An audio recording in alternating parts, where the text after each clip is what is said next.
بسم اللہ الرحمن الرحیم الحمد للہ رب العالمین والصلاة والسلام علی سید المرسلین وعلی آلہ وصحبہ اجمعین اما بعد۔ محترم بزرگوں اور دوستوں،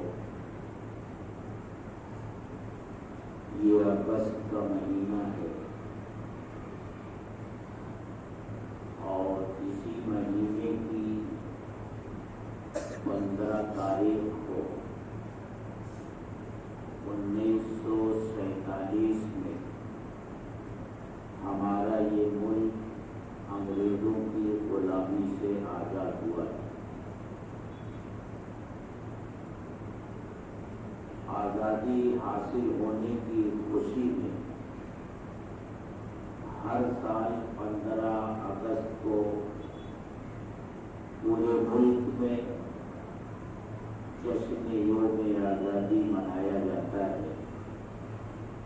اس سلسلے میں تقریبات اور پروگرام منعقد ہوتے ہیں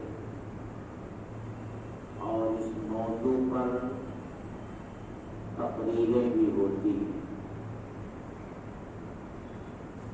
لیکن اس آزادی کو حاصل کرنے کے لیے ہمارے بزرگوں نے کیسی کیسی قربانیاں دی ہیں، ان کا تذکرہ تو کسی نہ کسی درجے میں ہوتا ہے، لیکن سچی بات یہ ہے کہ موجودہ نسل ان قربانیوں کی صحیح صورتحال کیا تھی اس سے واقفیت نہیں رکھتی۔ اس لیے یہ ضروری ہے کہ ملک کے لوگوں کو یہ بتایا جائے کہ ہمارا یہ ملک انگریزوں کی غلامی میں جانے سے پہلے کیسا تھا، یہاں کے حالات کیا تھے، مالی اعتبار سے ہمارے ملک کی پوزیشن کیا تھی، اخلاقی اور سماجی اعتبار سے ہمارے ملک کی حالت کیا تھی، اور انگریزوں کی غلامی میں جانے کے بعد ہمارے ملک کے حالات میں کیا تبدیلی آئی، اور انگریزوں نے اس ملک کو کس طرح لوٹا گھسوٹا اور تباہ و برباد کیا۔ یہ پوری صورتحال ملک کے باشندوں کے سامنے اور خاص طور سے مسلمانوں کے سامنے ضرور آنی چاہیے، لیکن افسوس کی بات یہ ہے کہ آج مسلمان خود اپنی تاریخ سے واقف نہیں ہے، اور اس سے زیادہ افسوس کی بات یہ ہے کہ اسے اپنی تاریخ جاننے میں دلچسپی بھی ہے، جبکہ یہ مسلمہ تاریخی حقیقت ہے کہ اس ملک کو غلاموں انگریزوں کی غلامی سے نجات دلانے کے لیے جنگ آزادی مسلمانوں نے شروع کی تھی، اور جنگ آزادی شروع ہونے سے لے کر اس کے اختتام تک یعنی 1947 تک ملک کا مسلمان خاص طور سے علماء کرام قربانیاں دیتے رہے، ان کی شہادتیں ہوتی رہی، ان کو پھانسی کے پھندوں پر لٹکایا جاتا رہا اور جیل کی سلاخوں کے پیچھے انہیں چھوڑا جاتا رہا۔ اس تاریخ سے واقفیت حاصل کرنا ہر مسلمان کے لیے ضروری ہے، اور یہ بھی جاننا ضروری ہے کہ ملک کی آزادی ہمارے بزرگوں نے کس جذبے سے لڑی تھی، وہ کیا چیز تھی جس نے مدرسوں سے مدرسین کو نکالا تھا، مسند درس کو چھوڑ کر شیخ الحدیث دارالحدیثوں سے نکلے تھے، خانقاہوں سے صوفیہ نکلے تھے، اللہ اللہ کی ضرب لگانے والے اپنے گوشے تنہائی سے باہر آئے تھے اور ایک جٹ ہو کر اور ایک ساتھ ہو کر ملک کی آزادی کی لڑائی لڑی تھی۔ ان حالات کو جاننے کے لیے ضروری ہے کہ پہلے ہم یہ جانیں کہ اس ملک میں انگریزوں کے آنے سے پہلے حالات کیا تھے۔ ہمارا ملک مالی اعتبار سے، اخلاقی اعتبار سے، سماجی اعتبار سے اس پوزیشن پہ تھا۔ میرے دوستو، آپ کو یہ سن کر حیرت ہوگی کہ انگریزوں کے اس ملک میں آنے سے پہلے ہمارا ملک ساری دنیا میں خوشحالی کے لیے مشہور تھا کہ ہندوستان میں جس طرح کی خوشحالی ہے، فارغ البالی ہے، مال و دولت کی ریل ٹیل ہے، اس طرح دنیا کے کسی بھی ملک میں نہیں ہے۔ یہی وجہ ہے کہ دنیا کا ہر ملک ہندوستان سے اپنے تجارتی رابطے قائم کرنے کی کوشش کرتا ہے اور یہاں سے تجارت کرتا ہے۔ ہندوستان کے تجارتی رابطے یورپ سے بھی تھے، ایشیا سے بھی تھے اور افریقہ سے بھی تھے۔ آپ کو یہ تو معلوم ہے کہ 1498 میں واسکو ڈی گاما اپنی کشتیوں کا بیڑا لے کر کے کالی کٹ کے جو کیرلا میں ہے وہاں کے ساحل پر اترا تھا، اور اس طرح اس نے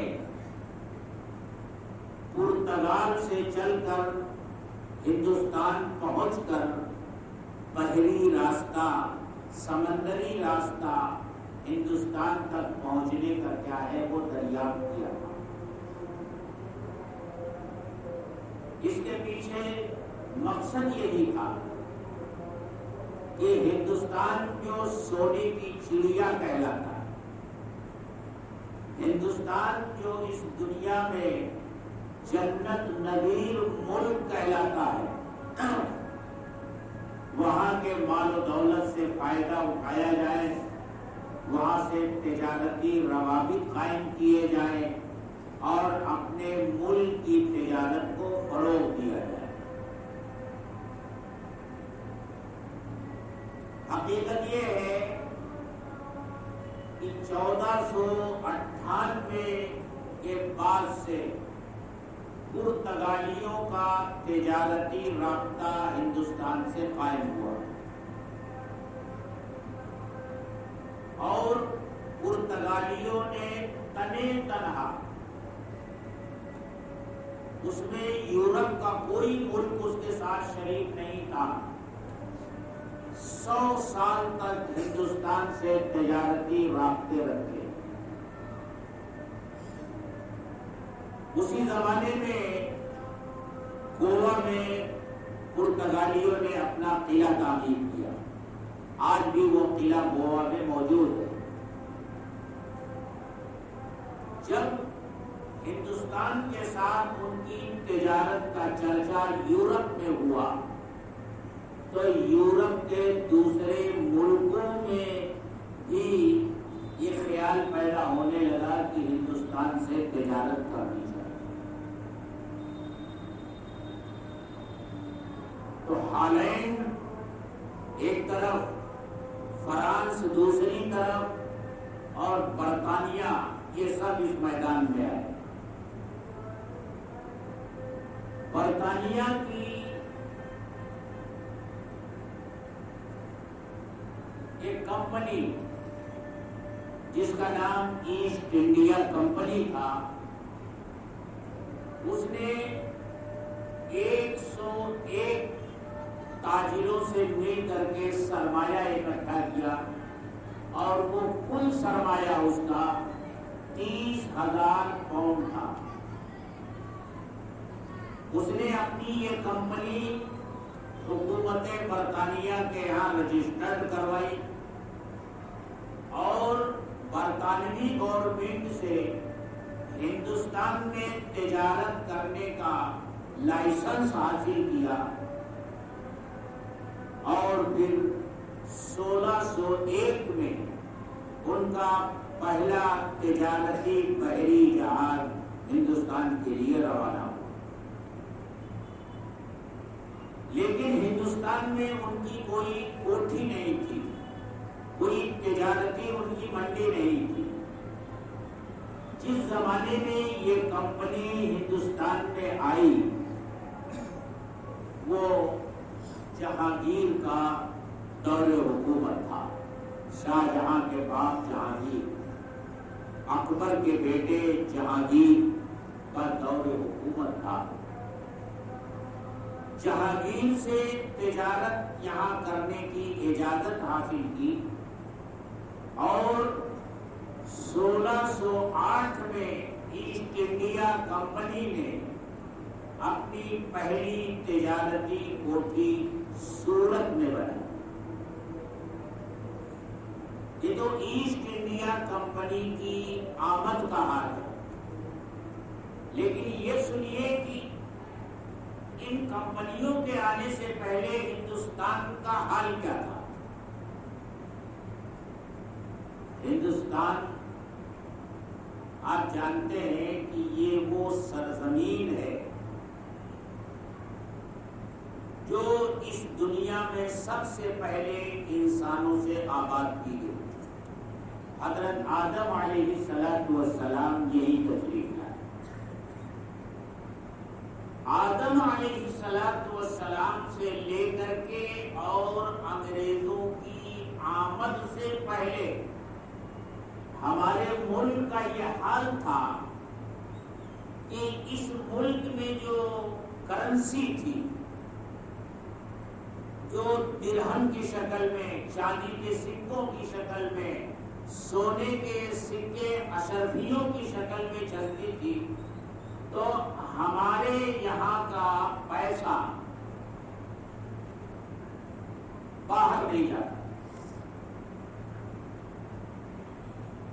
بلکہ باہر سے جو تاجر آتے تھے سونے چاندی کے سکے لے کر آتے تھے اور یہاں سے جڑی بوٹیاں، مسالہ جات اور اس طرح کی اشیاء خرید کر لے جاتے تھے. ہندوستان باہر سے کوئی چیز خرید کر نہیں لاتا تھا، جس کی وجہ سے ہندوستانی خزانے کے جو یہ کرنسیاں تھی یہ باہر نہیں جاتی تھی. باہر کی کرنسیاں سونے اور چاندی کے سکوں کی شکل میں یہاں جمع ہوتی تھی، جس کا نتیجہ یہ تھا کہ سونے اور چاندی کے سکوں کے بڑے بڑے ذخائر حکومت کے خزانوں میں جمع ہو گئے. یہاں جو سونے کے سکے چلتے تھے میں اس کی تفصیل آپ کے سامنے رکھتا ہوں، اس سے آپ کو اندازہ ہوگا کہ اس وقت ہمارے ملک میں سونا کتنا تھا.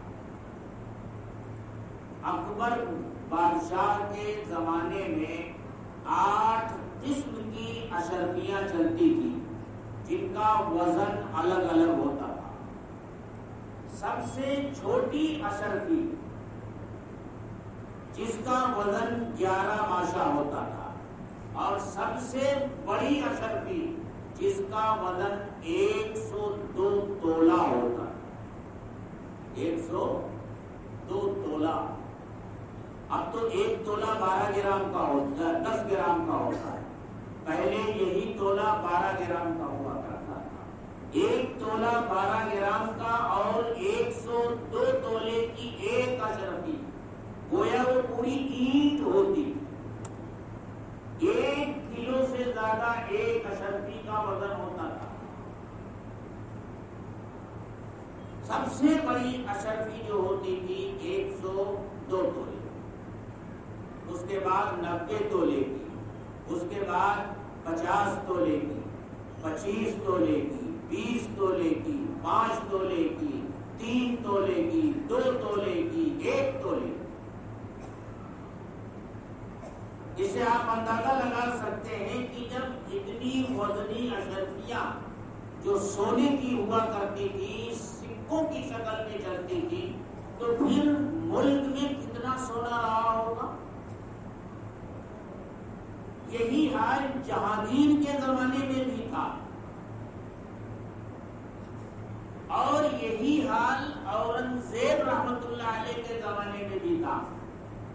تاریخ ہمیں یہ بتاتی ہے کہ اورنگزیب رحمت اللہ علیہ جب بادشاہ بنے تو انہوں نے حکومت کے خزانے کی جانچ پڑتال کا حکم دیا، اور اس کے لیے 1000 آدمی طے کیے گئے کہ حکومت کے خزانے میں جو چاندی اور سونے کے سکے ہیں ان کو وزن کیا جائے۔ پہلے چاندی کے سکوں کا وزن شروع کیا گیا، 6 مہینے تک 1000 آدمیوں نے چاندی کے سکوں کو وزن کیا، لیکن 6 مہینے کی محنت کے بعد خزانے کے ایک کونے میں جو چاندی تھی اسی کا وزن کر سکے، باقی وزن ہی نہیں کر سکے 6 مہینے۔ اورنگزیب رحمت اللہ علیہ کو جب معلوم ہوا تو انہوں نے کہا کہ بس رہنے دو، وزن مت کرو۔ اتنے بڑے بڑے سونے چاندی کے ذخائر تھے۔ مورخین لکھتے ہیں کہ جس ایسٹ انڈیا کمپنی نے 101 آدمیوں سے جمع کر کے 30,000 پاؤنڈ کا سرمایہ جمع کیا تھا، اور وہ سرمایہ لے کر ہندوستان میں تجارت کرنے کے لیے آئی تھی، ہندوستان میں ایک آدمی ایسے تھے جن کے پاس 30,000 پاؤنڈ سے زیادہ کا سرمایہ تھا۔ سورت کے ایک مسلم تاجر کا تذکرہ آتا ہے جن کا نام عبدالغفور تھا، ان اکیلے کے پاس 30,000 پاؤنڈ سے زیادہ کی ملکیت تھی۔ اور بنگال میں جو سیٹھ تھے، ایک سیٹھ کے پاس بینک آف لندن، جو برطانیہ کی سب سے بڑی بینک، اس بینک کا جو کل اثاثہ تھا اتنا ایک سیٹھوں کے پاس تھا۔ بنگال کا شہر مرشد آباد اپنی کشادگی اور اپنی صفائی اور ستھرائی میں لندن سے کسی طرح کم نہیں تھا۔ فرق یہ تھا کہ مال و دولت کی جو فراوانی مرشد آباد میں تھی وہ لندن میں نہیں۔ یوں ہی ہمارے ملک کو سونے کی چڑیا نہیں کہا گیا۔ سونے کی چڑیا اگر کہا گیا ہے تو حقیقتاً ہمارا ملک سونے کی چڑیا ہی تھا۔ آپ خود سوچئے، پوری دنیا سے دراہیم اور دنانیر اور وہاں کی کرنسیاں یہاں جمع ہو رہی ہیں سونے اور چاندی کی شکل میں، یعنی ہمارا ملک صرف ایکسپورٹ کرتا تھا، مال برآمد کرتا تھا، دوسرے ملکوں میں جاتا تھا یہاں کا مال، دوسرے ملکوں کا مال یہاں نہیں لایا جاتا۔ آج صورتحال کیا ہے؟ ہمارا ملک دوسرے ملکوں کو مال کم بھیجتا ہے اور وہاں سے زیادہ آتا ہے۔ یہی وجہ ہے کہ ہمارے ملک کی مارکیٹ میں دوسرے ملکوں کا سامان بھرا پڑا، ہماری کرنسی دوسری جگہوں پر جا رہی ہے، ظاہر سی بات ہے اس کا اثر تو پڑتا ہے۔ اس لیے یہ ہندوستان دنیا کا واحد ایسا ملک تھا جس سے تجارت کرنے کی خواہش دنیا کے ہر ملک میں ہوتی ہے۔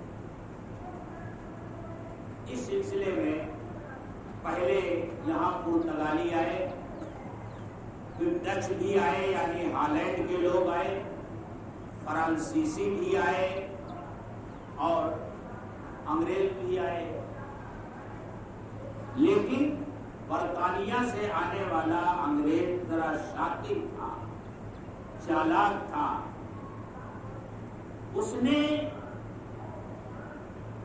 اپنی تجارت کو ہمارے ملک میں اس طرح فروغ دیا اور اس وقت کے حکمرانوں کی ناعاقبت اندیشی سے پورا فائدہ اس طرح اٹھایا کہ یہاں کے تاجروں کا سارا کاروبار ٹھپ ہو گیا اور ان کا کاروبار چمک پڑا۔ ہوا یوں کہ ایک زمانے میں جب ایسٹ انڈیا کمپنی یہاں تھی تو اس وقت دلی کے تخت پر فرخ سیر مغلیہ بادشاہ بیٹھا ہوا تھا، اس کی بیٹی چل گئی، اس کا علاج یہاں کے طبیب نہ کر سکے۔ ایسٹ انڈیا کمپنی نے اپنا ڈاکٹر بھیجا، اس نے علاج کیا، وہ بچی صحت یاب ہو گئی۔ بادشاہ نے انعام کی شکل میں زر و جواہرات دینے چاہے، لیکن ڈاکٹر ہیملٹن نے وہ انعام لینے سے انکار کر دیا۔ اس نے ایک درخواست کی کہ اگر آپ مجھے کچھ انعام دینا ہی چاہتے ہیں تو ایسٹ انڈیا کمپنی کے تجارتی مال پر حکومت نے جو ٹیکس لگایا وہ ٹیکس معاف کر دیا۔ بادشاہ ناعاقبت اندیش، اس نے حکم جاری کر دیا کہ ایسٹ انڈیا کمپنی کی تجارت پر کوئی ٹیکس نہیں لیا جائے۔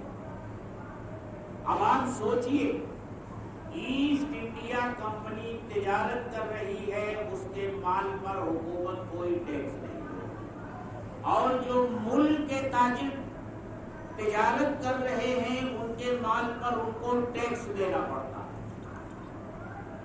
اس کا نتیجہ یہ ہوا کہ ملک کے جو تاجر تھے ان کی تجارتیں ٹھپ اور بند ہونی شروع ہو گئی اور انگریزوں کی تجارت پھیلنے لگی۔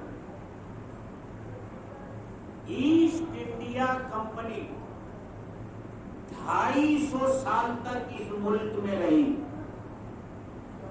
یعنی 1608 سے لے کر 1757 تک ایسٹ انڈیا کمپنی نے ان 250 سالوں میں 150 سال تو صرف تاجر کے بھیس میں رہی، وہ تجارت کرتی رہی۔ 1618 سے لے کر 1757 تک وہ تجارت کرتے رہے، لیکن 1757 میں جب ایسٹ انڈیا کمپنی نے سراج الدولہ کی حکومت کا تختہ پلٹا اور حکومت کے غداروں سے مل کر کے سراج الدولہ کو شکست دی اور بنگال کی حکومت پر ان کا گویا قبضہ ہو گیا۔ کہنے کو تو سراج الدولہ کے بعد میر جعفر، میر قاسم اور کتنے میر تھے جنہوں نے حکومت کی، لیکن اصل باغ ڈور انگریزوں کے ہاتھ میں تھی۔ وہاں سے کمپنی نے ایک دوسرا کام شروع کیا، ایک طرف تجارت اور دوسری طرف حکومتوں کو بدلنے کا کام کیا۔ جیسے بنگال میں سراج الدولہ کو اتار کر میر جعفر کو بیٹھایا، پھر اس کے ذریعے حکومت کو چوستے رہے۔ جب یہ سمجھ لیا کہ اب میر جعفر کے پاس دینے کے لیے کچھ نہیں رہ گیا تو اپنے دوسرے دلال میر قاسم کو بیٹھایا، پھر اس کے ذریعے لوٹتے رہے۔ یہی حال کرناٹک میں نواب محمد علی کے ساتھ کیا، یعنی وہ لوگوں کو اتارتے رہے، تخت پر بیٹھاتے رہے، خود نہیں بیٹھے، اور اس کے ذریعے دولت بٹورتے رہے۔ یعنی ایک طرف تجارت بھی کرتے رہے اور دوسری طرف حکومت میں بھی دخل دیتے رہے۔ ان کا یہ دور 1757 سے شروع ہو کر کے 1833 تک چلا۔ 1833 میں برطانوی گورنمنٹ نے ایسٹ انڈیا کمپنی کو تجارت کرنے سے منع کر دیا۔ اب یہ تاجر نہیں رہ گئے، اب یہ حکمراں رہ گئے۔ تو گویا صرف تاجر کی حیثیت سے 150 سال اور 1757 سے لے کر کے 1833 تک تاجر بھی اور حکمراں بھی دونوں حیثیت ہے، اور 1833 سے لے کر کے 1857 تک یہ صرف حکمراں رہے، حکومت کرتے رہے۔ لیکن جب 1857 میں جنگ آزادی کا ایک مرحلہ اور آیا اور پورے ملک میں ہندوستانیوں نے انگریزی حکومت کے خلاف بغاوت کی اور علم جہاد بلند کر دیا، اور ایسٹ انڈیا کمپنی نے بزور طاقت اس جہاد کو دبایا، اور اس کے بعد ظلم و ستم کے جو کارنامے انجام دیے کہ ان کو پڑھ کر اور سن کر رونگٹے کھڑے ہو جاتے ہیں۔ خاص طور سے مسلمانوں کے اوپر، علماء کے اوپر، مشائخ کے اوپر ایسے بھیانک ظلم ڈھائے کہ آج جب ان کو بیان کیا جاتا ہے تو زبان ساتھ نہیں دیتی۔ پھانسیاں دی گئی بے تحاشا، توپ کے دہانوں پر باندھ کر کے توپ کے گولے چھوڑ رہے ہیں، جس کی وجہ سے اس دہانے پر بندھے ہوئے انسان کا جسم ٹکڑوں ٹکڑوں میں فضا میں بکھر جاتا تھا۔ ہاتھ کہیں گرتا تھا، پیر کہیں گرتا تھا، سر کہیں جا کر گرتا تھا۔ اتنے بھیانک مظالم ڈھائے۔ ظلم و ستم کی یہ داستانیں برطانیہ بھی پہنچی، اور برطانوی دارالعوام میں یہاں یعنی وہاں کی پارلیمنٹ میں یہ بحث آئی کہ ایسٹ انڈیا کمپنی کی وجہ سے برطانوی گورنمنٹ کی بدنامی پوری دنیا میں ہو رہی۔ اس لیے برطانوی گورنمنٹ نے یہ فیصلہ کیا کہ ہندوستان کی حکومت ایسٹ انڈیا کمپنی سے لے لی جائے اور وہاں کی حکومت اپنے قبضے میں لے لی جائے۔ 1833 میں تجارت چھینی تھی ایسٹ انڈیا کمپنی کے ہاتھ سے، اور 1857 میں حکومت بھی ایسٹ انڈیا کمپنی کے ہاتھ سے برطانوی گورنمنٹ نے چھین لی اور اپنے ہاتھ میں لے لی۔ برطانیہ نے جب یہ حکومت لینے کا ارادہ کیا تو ایسٹ انڈیا کمپنی نے برطانوی گورنمنٹ کے سامنے یہ بات رکھی کہ ہمارا بہت بڑا سرمایہ ملک میں لگا ہوا ہے مختلف کاموں میں، ہم کو معاوضے کے طور پر اس کا بدل دیا جائے۔ وہ معاوضہ جانتے ہیں کتنا طے ہوا؟ جو برطانوی گورنمنٹ کو دینا تھا ایسٹ انڈیا کمپنی کو 4 کروڑ 80 لاکھ پاؤنڈ، 4 کروڑ 80 لاکھ پاؤنڈ برطانیہ کو ایسٹ انڈیا کمپنی کو دینا تھا۔ گویا ایسٹ انڈیا کمپنی نے ہندوستان کو بیچ دیا 4,60,000 پاؤنڈ میں، اور خریدا کس نے؟ برطانوی گورنمنٹ نے۔ لیکن تماشا کیا ہوا؟ برطانیہ کی گورنمنٹ نے یہ رقم اپنے خزانے سے نہیں دی، اس رقم کی ادائیگی بھی ہندوستانی غلاموں کے کاندھوں پر ڈالی گئی۔ ایسٹ انڈیا کمپنی بیچ رہی ہے، برطانوی حکومت خرید رہی ہے، اور یہ رقم کون دے رہا ہے؟ ہندوستان کے شہری، یعنی خود بک رہا ہے ہندوستان کا آدمی، اور اپنے بیچے جانے کی قیمت بھی اس کے سر لگائی گئی۔ ایسی ایسی داستانیں تھیں اس ملک میں۔ یہ تھا ہمارا ملک، کس طرح لوٹا ایسٹ انڈیا کمپنی نے۔ پہلے یہاں جو مال تیار ہوتا تھا، خاص طور سے سوتی کپڑے، کاٹن کے کپڑے، وہ پوری دنیا میں مشہور، ہاتھوں ہاتھ بکتے تھے۔ لیکن ایسٹ انڈیا کمپنی کے ہاتھ میں جب ملک آیا تو یہاں کے جتنے کارخانے تھے وہ بند کروا دیے۔ یہاں سے کاپس ایسٹ انڈیا کمپنی خریدتی تھی، اور کپڑا بنانے والے جو کاریگر ہوتے تھے ان کو پکڑ پکڑ کے اپنے کارخانوں میں لے جا کر ان سے کپڑا بنواتے تھے۔ پھر وہ کپڑا برطانیہ جاتا تھا، پھر برطانیہ سے پیک ہو کر کے، دھلائی ہو کر کے، پیک ہو کر کے پھر ہندوستان کے بازار میں آ کر بکتا تھا۔ یعنی یہاں کا خام مال وہاں جاتا تھا، جس کے نتیجے میں وہاں کارخانے پہ کارخانے لگتے چلے گئے برطانیہ میں، اور برطانیہ کو ترقی ہوئی، یہاں کے کارخانے بند ہوئے، وہاں کارخانے قائم ہوئے، وہاں مال تیار ہوتا تھا اور ہندوستان میں آ کر بکتا تھا۔ مورخین لکھتے ہیں کہ ہندوستان کا سرمایہ برطانیہ کی طرف کس طرح جا رہا تھا، اس کو یوں سمجھو گویا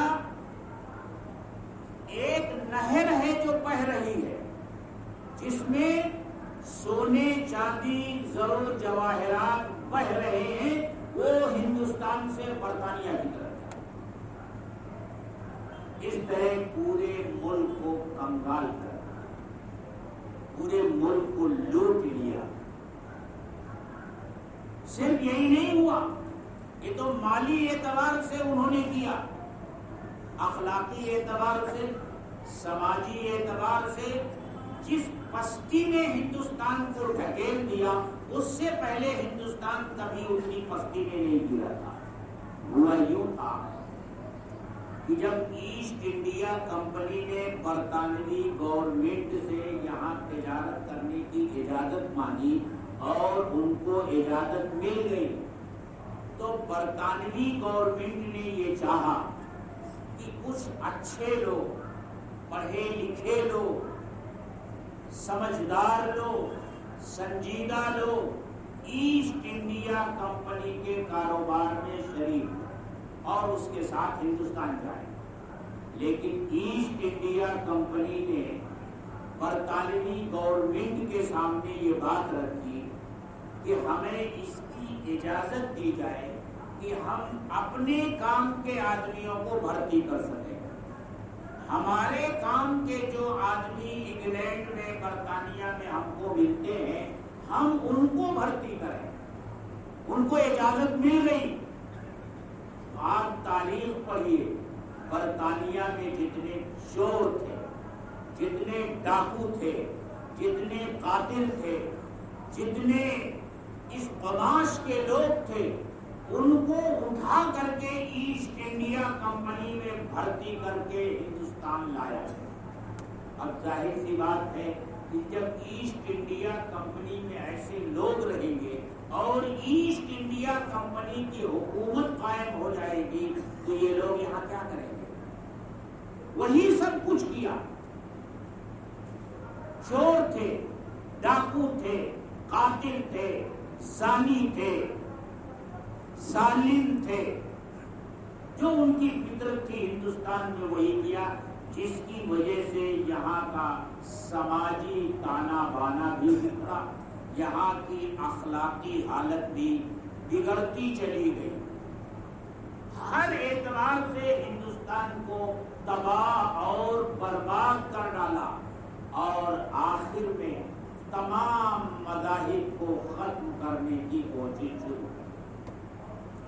یہ حالات تھے جب ہمارے بزرگوں نے یہ فیصلہ کیا کہ اب اس ملک کا آزاد ہونا ضروری ہے، انگریزوں کو یہاں سے بھگانا ضروری ہے، اور اس جنگ آزادی میں شرکت ایک مذہبی فریضہ ہے۔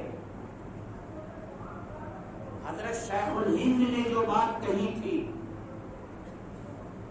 وہی بات آپ سنیے اور اندازہ لگائیے کہ جنگ آزادی کس جذبے سے ہمارے بزرگوں نے لڑی تھی۔ شیخ الہند نے اسی جذبے کو بیان کیا، اور جو بات شیخ الہند نے کہی آج ہمارے بڑے یہ فرماتے ہیں کہ ہندوستان کا کوئی اور عالم اگر وہ بات کہتا تو ہندوستان کے علماء، یہاں کے مشائخ، یہاں کے صوفیاء، خانقاہوں میں بیٹھنے والے لوگ، اللہ اللہ کرنے والے لوگ اس کا منہ نوچ لیتے، لیکن وہ بات تو شیخ الہند نے کہی تھی، ہندوستان کے سب سے بڑے عالم نے کہی تھی، تمام مشائخ، تمام محدثین اور تمام مفسرین کے استاد نے وہ بات کہی تھی، اس لیے کسی کی ہمت اور جرأت نہیں ہوئی۔ شیخ الہند نے کیا کہا تھا؟ 2020 میں جمعیت علماء ہند کا جو دوسرا اجلاس ہوا دلی میں، اس میں خطبہ صدارت حضرت شیخ الہند نے لکھا تھا، خود تو بیماری کی وجہ سے اسے پڑھ نہ سکے، حضرت مولانا شبیر احمد عثمانی رحمۃ اللہ علیہ نے پڑھا، اس میں لکھا ہے، آج بھی وہ خطبہ صدارت موجود ہے، اسلام صرف عبادت کا نام نہیں ہے، اسلام صرف عبادت کا نام نہیں ہے، بلکہ وہ تمام مذہبی، تمدنی، اخلاقی، سیاسی معاملات میں کامل اور مکمل رہنمائی کرتا ہے۔ اس لیے جو لوگ زمانے موجودہ کی کشمکش، دیکھیے ڈھکے چھپے الفاظ میں کہہ رہے ہیں، زمانے موجودہ کی کشمکش یعنی ملک کو آزاد کرانے کی جو لڑائی لڑی جا رہی ہے، اس کشمکش سے اپنے آپ کو علیحدہ کیے ہوئے ہیں اور کنارہ کشی اختیار کیے ہوئے ہیں۔ وہ یہ سمجھتے ہیں کہ کہ اپنے حجروں میں بیٹھ کر وہ اپنے فرائض پورے کر رہے ہیں، وہ اسلام کے پاک صاف دامن پر دھبا لگا۔ کہنے کا مطلب یہ ہے، شیخ الہند فرما رہے ہیں کہ صرف خانقاہوں میں بیٹھنے سے کام نہیں چلے گا، صرف مدرسوں میں درس دینے سے کام نہیں چلے گا، صرف مسجدوں میں بیٹھ کر اللہ اللہ کرنے سے کام نہیں چلے گا۔ جس طرح اسلام کی تعلیمات عبادتوں کے معاملے میں، اسی طرح سیاسی معاملات میں بھی، لہذا یہ جو معاملہ چل رہا ہے جنگ آزادی کا، اس میں شریک ہونا ایک مذہبی فریضہ ہے۔ اس جذبے کے تحت ہمارے علماء نے قربانیاں دی تھی، مذہبی فریضہ سمجھ کر قربانی دی، جبھی تو ایسی قربانیاں دی کہ قرون اولیٰ کے لوگوں کی یاد تازہ۔ میرے دوستو، پڑھیے جنگ آزادی کی تاریخ، پڑھیے اس ملک کی تاریخ کو کہ انگریزوں سے پہلے کیا تھا، ان کے آنے کے بعد کیا ہوا۔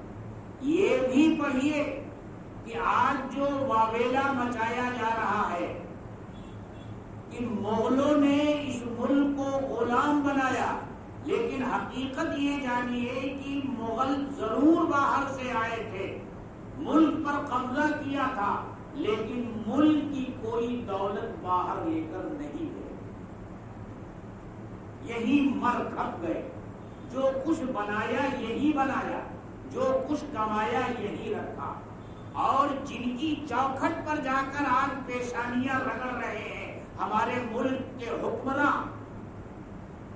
انہوں نے تو ملک کو لوٹا ہے، ملک کو کنگال کیا ہے، ملک کو مفلس بنا دیا، یہاں سے سب کچھ لوٹ کر لے گئے اور اپنے ملک کو سرسبز و شاداب بنا دیا۔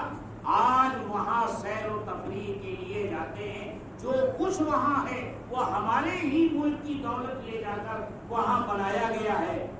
ان کی تو غلامی کے دم بھرتے ہوئے نہیں تھکتے، اور جن لوگوں نے اس ملک پر قبضہ جو کیا تھا، یہ تو حقیقت ہے، لیکن یہی کسی کو انہوں نے اپنا وطن بنایا، یہاں سے کچھ لے کر باہر نہیں گئے، جو کچھ بنایا کمایا یہی لگایا، یہی رہنے دیا، ان کو منہ بھر کے گالیاں دے رہے ہیں۔